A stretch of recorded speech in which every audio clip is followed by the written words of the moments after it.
Et salut à toutes et à tous, c'est Cubic, j'espère que vous allez bien, moi ça va nickel. Aujourd'hui les amis, on se retrouve pour le premier épisode de notre nouvelle série qui va se consacrer tout simplement au langage Swift.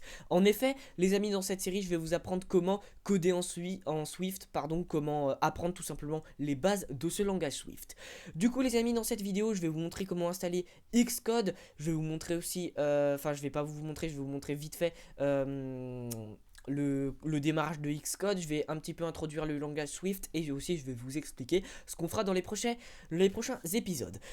Les amis, malheureusement le logiciel Xcode n'est disponible que sur Mac. Il y a des techniques les amis pour installer Xcode sur Windows. Je vous mets un lien d'une vidéo pour l'installer sur Windows dans la description. Je n'ai pas testé personnellement, alors je m'excuse vraiment si ça fonctionne pas.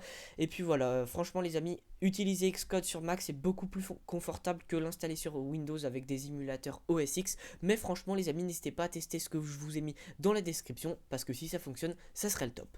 Du coup les amis, pour installer Xcode tout simplement sur votre Mac, c'est extrêmement simple, vous avez juste à aller sur l'App Store.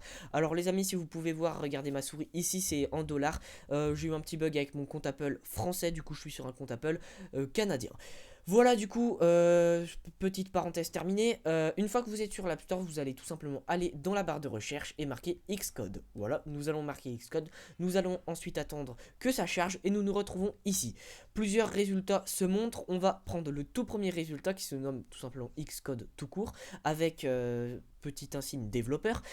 Xcode les amis fait 6 Go, donc franchement mettez-le à télécharger pendant une nuit. D'ailleurs faudrait que je le mette à jour. Vous pouvez voir qu'il n'y a pas eu de super avis, malheureusement c'est parce qu'il y a eu pas mal de bugs dans les dernières mises à jour. Mais nous on va utiliser un fonctionnement très simple de Xcode qui sont les playgrounds pour ceux qui connaissent. Et du coup ça va consommer énormément, très peu de ressources à Xcode. Du coup on n'aura pas trop de bugs normalement. Du coup les amis, vous devrez ensuite cliquer sur télécharger et voilà, ça se téléchargera, nickel. Vous attendez au moins, je sais pas moi, Mako elle est pourrie, j'ai dû la télécharger en à peu près 3 heures. Une fois qu'il s'est téléchargé, c'est nickel, vous avez plus tout simplement qu'à l'ouvrir. Nous pouvons donc maintenant fermer l'App Store. Une fois les amis que vous avez ouvert Xcode, vous avez normalement cette petite interface avec Welcome to Xcode version 9.4.1. Bon moi c'est la version 9.4.1, mais normalement il y a une nouvelle version qui est sortie, il faudra que je le mette à jour. Vous avez Get Started with a Playground, Create a New Xcode Project. Vous pouvez voir mon merveilleux accent anglais. Non je rigole, il est tout pourri. Du coup les amis, qu'est-ce qu'on va faire tout simplement dans cette série? On va principalement les amis, enfin même tout le temps dans cette série, utiliser Get Started with a Playground. Pourquoi les playgrounds? Parce qu'en fait, vous avez les playgrounds et les projets. Les projets vont vous permettre d'avoir vos lignes de code, vos storyboards pour créer vos applications, etc., etc., etc. Et vous pourrez mettre en relation vos storyboards et votre code. Les playgrounds, c'est que, en gros, c'est une sorte de feuille de papier. Non, en fait, c'est à peu près une feuille où on va écrire notre code et le compiler seulement notre code. Ça sera du pur code, en fait, qu'on va compiler dans une console et ça va nous permettre d'apprendre les syntaxes, d'apprendre les conventions de code, d'apprendre le pur code, tout simplement les bases du langage Swift. Le langage Swift, les amis, est un langage de code assez optimisé.